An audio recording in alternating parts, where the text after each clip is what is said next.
What we have here is a failed repair in the fuel tank, gas tank. This is the Bondo, just chipping out. Evidently at one point, this is a repair on a fuel tank on the bike, and they have built up MIG welding, MIG wire, which is fine. It would have worked, but it was never done complete.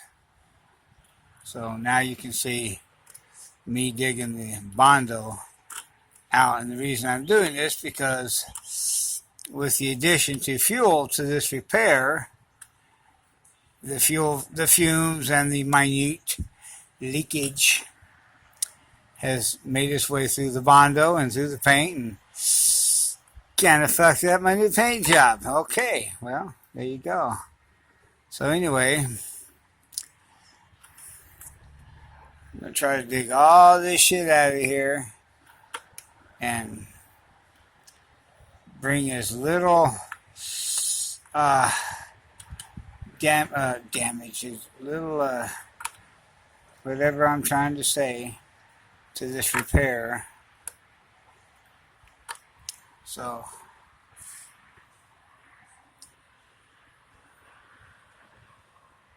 there it is. The body guy just bonded over it, and in his defense, it wasn't leaking before, but I think maybe his sander kind of made a new leak. So there you go, trying to repair my tank on my 2000 Road King. So all right, we'll see how this goes.